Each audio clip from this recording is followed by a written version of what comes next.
you'll often find most of our dreams don't have any real significance. There may be sometimes a message here and there, especially a dream that repeats itself, but in general it's nonsense. However, the fact of the matter is that a dream, it by definition means it's something beyond our regular thinking. When someone says, I'm dreaming about something. So is there anything realistic? Or is it, as I mentioned, a flight of fancy, or escapism, or some other form of denial of reality? Let's pose that same question in the conscious sense. When a person's awake and they dream of something they want and aspire to in their lives. Is that just wishful thinking? Many of us dream of world peace, of harmony, because dreaming is a indication, as well as the ability for us to dream and to aspire is an indication that there is more to reality than what we see. There's a world that's beyond what we see. A dream is a glimpse into that type of reality that is beyond the conscious one. Because we enter there, and we don't have the tools necessarily, and it is beyond the conscious, there's many things there that are not necessarily going to make sense. There will be confusion, there'll be gibberish, there'll be contradictions, and so on. But it is an entry into another reality. Now, we can't live in the world of dreams. We have to live on earth, and we have to live in the conscious. But the dreams can inform us.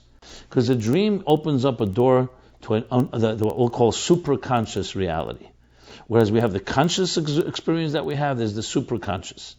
And there are times when you want to have something coming into your life from a deeper place, the dream is the channel. Now, this doesn't mean we have to always understand our dreams, and it doesn't always mean that we have to interpret our dreams. It just means that mere fact that your mind is able to go to another place is an ability to come back and strengthen and give you empower and rejuvenate and regenerate who we are. So when we have the ability to dream, even though our so-called realist will say, what are you talking about? Right now, the situation is not like that.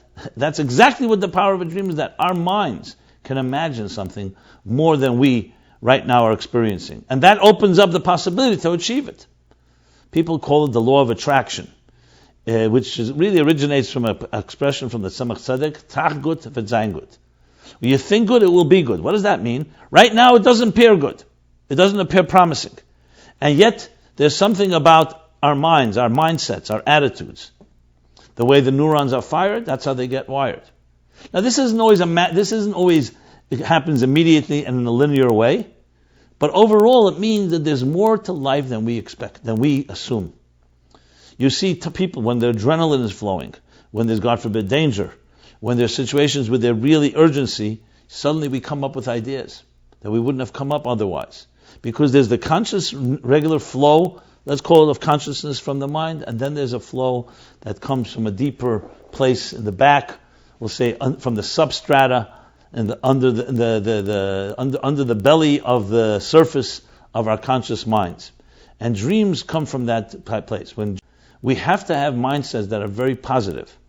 If we succumb to so-called the realism of our conscious experiences, that itself is our downfall.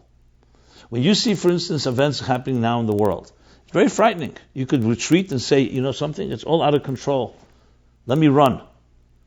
However, even though it is frightening in some ways, but we do not need to be frightened because we have resources far more than we can ever imagine.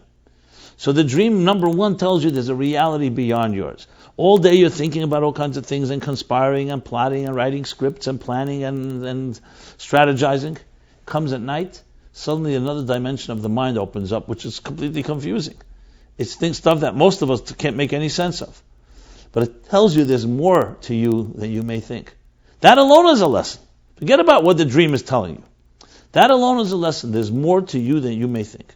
It's a direct message that there's a superconscious. And you have the ability to access it by living a conscious life with the humility and awareness that you can enter that place. So that's lesson number one in the concept of a dream.